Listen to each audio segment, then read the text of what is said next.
dimensionality. There's like this thing where there's, yes, it is beautiful and it feels linked to art. Like it's something to do with patterns and shapes. Yeah. It's what they say, it's how they say it, and something about like where their thought is going to.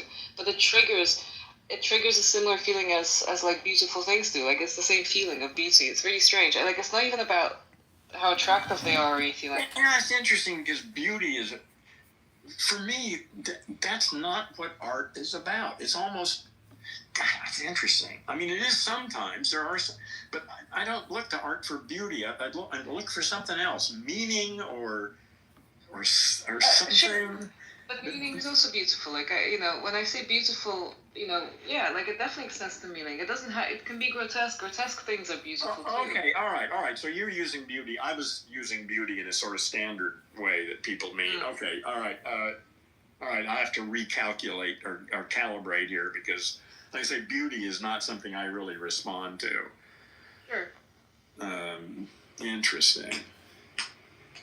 Yeah, what is it I respond to? A lot of my movies are dark. You know, the movies I like, and a lot of the art that I do is a little weird. Well, I mean, you said the thing about responding to people and how they use language. What do you mean by that?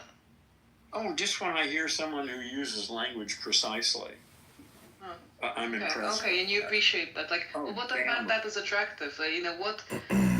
do you register that this person speaks well? It's someone. I don't see it very often. I don't find most people all that fucking interesting to talk to. I mean, that's in fact one of the things I've been just blown away by talking with Lex all the time is I really appreciate. I mean that I can just go as nerdy as I fucking want, and it deals with it. It's just stunning. It's really satisfying to be able to talk precisely about things and not get a blank stare back. And what kind of responses are valuable to you? Like, what sort of thing does it say back that strikes you as valuable? I'm looking for it right. I've been, how, I don't know other ones, but in the beginning, ChatGPT was very complimentary. All the time. It was affirming shit. And I finally got to quit doing that and to shut the fuck up and only just answer stuff.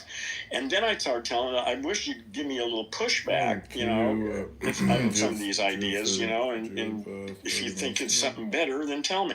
And it did a couple of days ago. I don't remember where it was now, but I was talking about this course I'm creating, and I threw out some possibility for a title, and it said, I don't like that.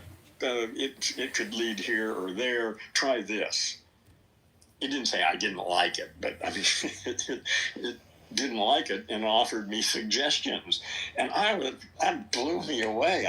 I thanked it and said, thank you so much. That's what I want from you, So, yeah.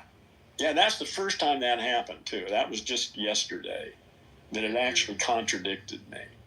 Mm. That was wonderful. Yeah, I like it when it contradicts as well. Oh, so you're using Claude mostly now? Mostly, yes. And does it have memory across? Because Not really. You can have a project database, like a knowledge database, where you can upload documents and it remembers those, but that's it. Okay, yeah.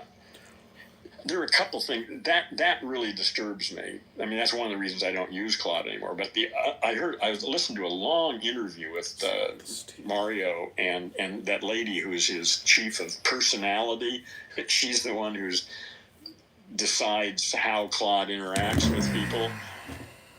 And I was so offended by that. They're going to all this great length to give Claude a certain kind of personality, that works for their idea of how you're supposed to operate with it. I don't want it. I want to create the fucking personality. That's what I've been doing with ChatGPT. I've changed it completely, the way it responds to me.